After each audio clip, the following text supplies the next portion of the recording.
ఒకానొకప్పుడు బనారస్లోని రాజుగారికి రాణిగారికి ఒక బిడ్డ పుట్టింది.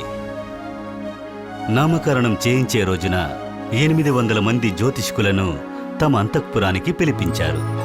వాళ్ళు కోరుకున్న దాన్ని వాళ్లకు బహుమతిగా ఇచ్చారు. గొప్ప ప్రతిభావంతులారా, ఇలా రండి. ఇప్పుడే పుట్టిన మా యువరాజు గురించి మీరు చెప్పండి. ఆయనకు ఒక మంచి పేరు చెప్పండి. ఆ 800 మందిలో ఒకరికి శరీరంలో ఉన్న మచ్చల్ని చూసి చెప్పే ప్రతిభ ఉంది. ఆయన వాళ్లతో, మహారాజా, ఇది నిజంగా చాలా గొప్పైన విషయం. మీ తర్వాత అతనే మహారాజు. వచ్చిన జ్యోతిష్కులందరూ ఎంతో తెలివైన వాళ్లుగా ఉన్నారు. రాజుగారు రాణిగారు కోరుకున్నవన్నీ వాళ్లు చెప్పారు. మీ కుమారుడు 5 ఆయుధాలను ప్రయోగించడంలో సిద్ధహస్తుడు. అలా వాటిని ఆయన ప్రయోగించడం వల్ల ఆయనకి పేరొచ్చింది. వాళ్లు చెప్పిన దాన్ని బట్టి రాజు రాణి తమ పుత్రుడికి యువరాజు 5 ఆయుధాలని పెట్టారు. ఇక మీదట వీణ్ణి ఎలా పిలవాలో తెలుసా? 5 ఆయుధముల యువరాజు. ఏళ్లు గడిచాయి. ఆ యువరాజు ఎంతో అందంగా బలంగా తయారయ్యారు. తనకు 16 ఏళ్లు వచ్చిన వెంటనే రాజుగారు తనని కళాశాలకు పంపాలని నిర్ణయించుకున్నారు.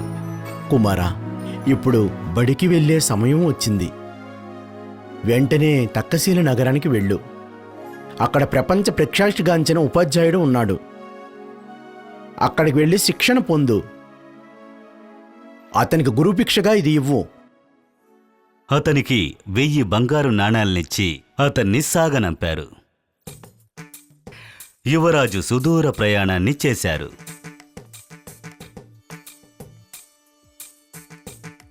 ఎలాగోలా తకశీలాకి వచ్చి చేరుకున్నారు. తకశీలాలో ప్రపంచ ప్రఖ్యాతి చెందిన ఉపాధ్యాయుణ్ణి కలుసుకున్నారు. గురువుగారు, దయచేసి నన్ను మీ శిష్యుడిగా స్వీకరించండి. నాకు అన్ని విద్యలు నేర్పించండి. అవును కుమారా, నేను చెప్పింది శ్రద్ధగా విని నువ్వు చెయ్యాలి. ఈ విధంగా యువరాజు విద్యను నేర్చుకున్నారు. చాలా కఠినమైన శిక్షణ తీసుకున్నారు. గురువుకు నచ్చిన శిష్యుడిగా మారాడు. తనకు కావలసినవి గురువుగారి దగ్గర నేర్చుకున్నాక అతనికి గొప్ప బిరుదును కూడా ఇచ్చారు. నువ్వు చదువు బాగా చదివి ముగించి నువ్వు ధైర్యశాలి అవ్వాలి. అందువల్ల నీకు నా బహుమతిగా 5 ఆయుధాలు ఇస్తున్నాను. ఇక మీదట నువ్వు నీ ఇంటికి వెళ్ళొచ్చు. యువరాజు బనారస్కి బయలుదేరారు. తిరిగి వెళుతున్నప్పుడు రాక్షసులు జీవిస్తున్న అడవి మార్గంలో వెళ్లారు. యువరాజా, ఆ మార్గంలో వెళ్ళకూడదు. అటువైపు ఒక భయంకరమైన రాక్షసుడు ఉన్నాడు. వాడు ఎవరిని చూసినా చంపేస్తాడు. కాని యువరాజు నమ్మకంతో ఒక చిన్న సింహంలా ధైర్యంగా ఉన్నారు. దేనికి భయపడకండి మిత్రులారా. ఆ రాక్షసుడి సంగతి నేను చూసుకుంటాను. ఆయన అడవిలోకి ప్రవేశించి నడవడం మొదలుపెట్టారు. దారి మధ్యలో ఆ రాక్షసుణ్ణి చూశాడు. భగవంతుడా, ఈ రాక్షసుడి రూపం చాలా భారీగా భయంకరంగా ఉంది. ఆ రాక్షసుడు చెట్టులా ఎత్తుగా ఉన్నాడు. ఇంటి పైకప్పులా అతని తల చాలా పెద్దదిగా ఉంది. కళ్ళు కూడా చాలా చాలా పెద్దవిగా ఉన్నాయి. అతనికి 2 పసుపు రంగు దంతాలు ఉన్నాయి. అతని నోట్లో నుంచి బయటికి కనిపిస్తున్నాయి.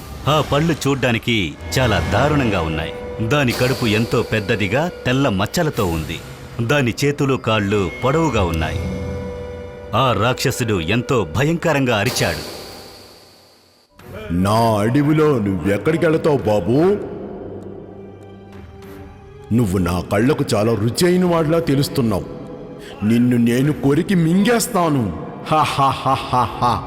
యువరాజు ఇప్పుడే కళాశాలలో విద్యను పూర్తి చేసి తన గురువుగారి దగ్గర బిరుదును పొంది వచ్చారు. అతనికి అన్నీ తెలుసు. నేను ఏమైనా చేయగలనని అనుకున్నాడు.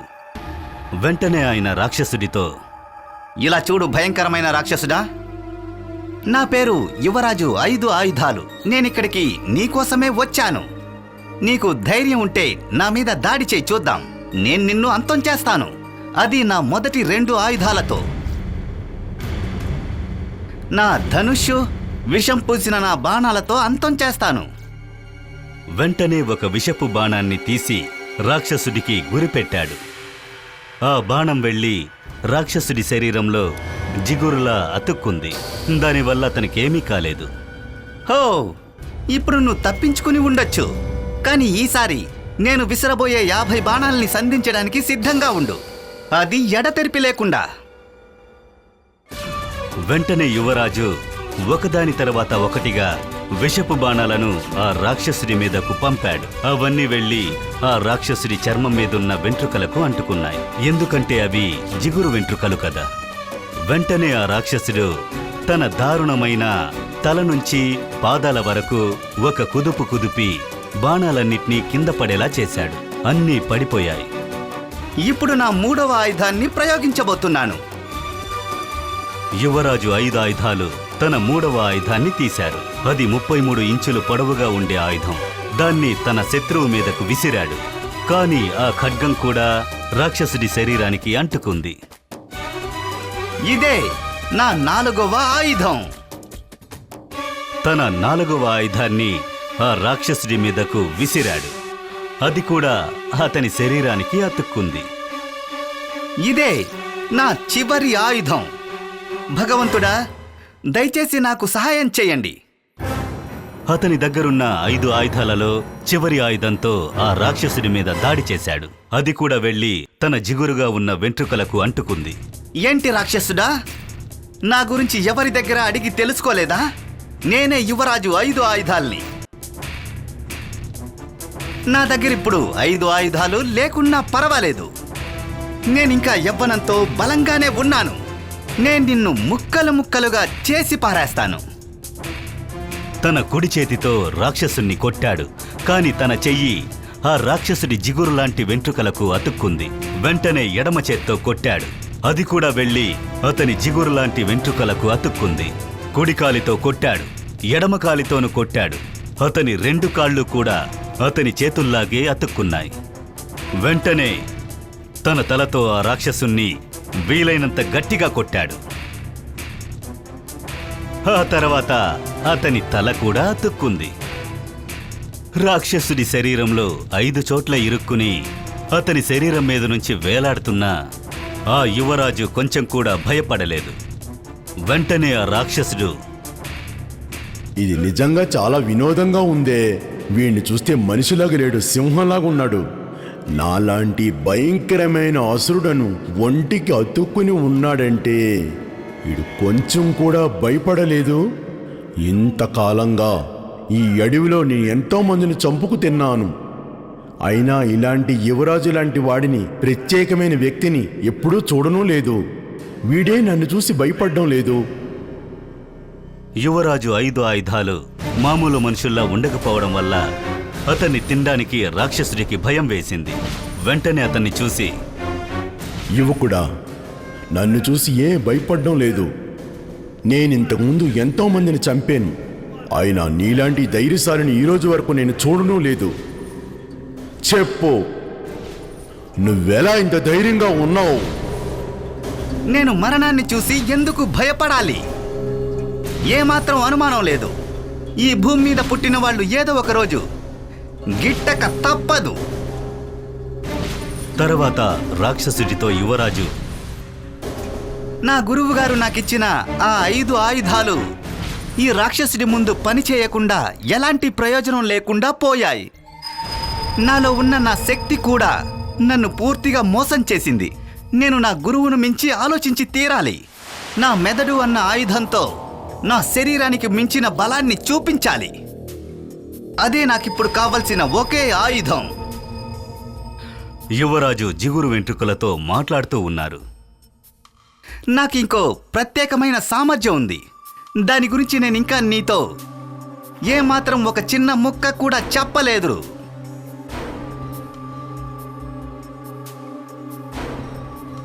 అదే వజ్రాయుధం. దాన్ని నువ్వు ఏమాత్రం జీర్ణించుకోలేవు.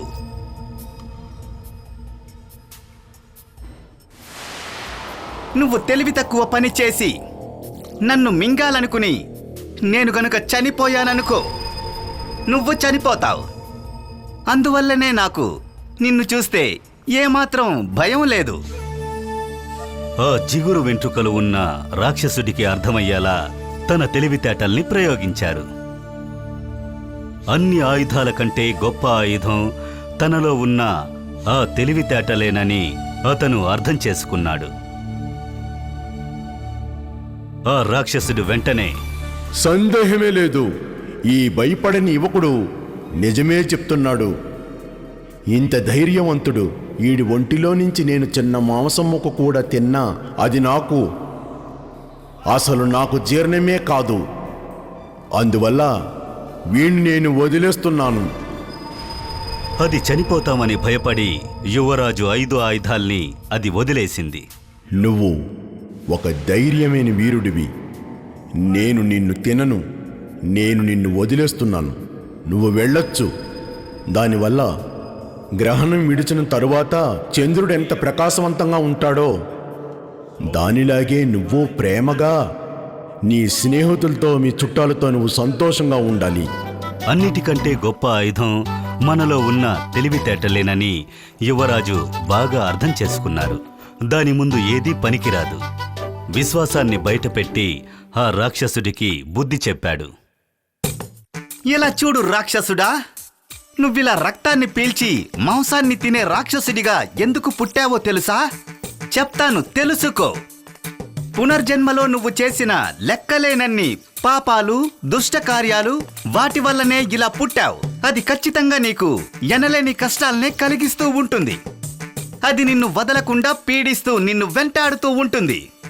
ఈ జన్మలో మాత్రమే కాదు, ఎన్నెన్ని జన్మలెత్తినా సరే. ఇప్పుడు నువ్వు నన్ను విడిపించడం వల్ల నువ్వు దాన్ని అంత తేలిగ్గా తట్టుకునేవాడివి కాదు. యువరాజు మాట్లాడడం ఆపకుండా రాక్షసుడికి బుద్ధి చెప్పాడు. నేను చెప్పేది శ్రద్ధగా విను. ఒక ప్రాణాన్ని తీసావంటే అది ఈ ప్రపంచానికి ఎన్నో కష్టాల్ని తెచ్చి పెడుతుంది.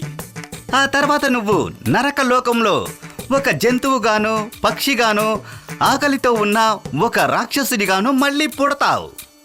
ఒకవేళ నువ్వు అదృష్టవశాత్తు మళ్ళీ ఒక మనిషిగా పుట్టినా సరే నీకు ఆయుస్సు తక్కువగానే ఉంటుంది. దాన్ని విని అతను చెప్పింది పాటించాలని నిర్ణయించుకుంది. ఆ తర్వాత భయంకరమైన రాక్షసుడిగా ఉన్న అది ఒక మంచి స్నేహితుడిగా మారింది. సరే, నేనిప్పుడు బయలుదేరతాను. వెళ్ళొస్తాను. రాక్షసుడిలో వచ్చిన మార్పును గ్రామ ప్రజలకు యువరాజు వివరించారు. రాక్షసుడికి మీరు సరైన ఆహారం ఇచ్చారంటే అది మీలో ఎవ్వరినీ ఇబ్బంది పెట్టదు. ఆ రోజు నుంచి దానికి ప్రతిరోజు ఆహారమిచ్చి ప్రశాంతంగా జీవించారు. యువరాజు 5 ఆయుధాలు బనారస్కి తిరిగి వచ్చిన వెంటనే సింహాసనాన్ని అధిష్ఠించారు. ఈ కథలో ఉన్న నీతి మీకు కావలసిన గొప్ప ఆయుధం మీలోనే దాగి ఉంది అన్నదే.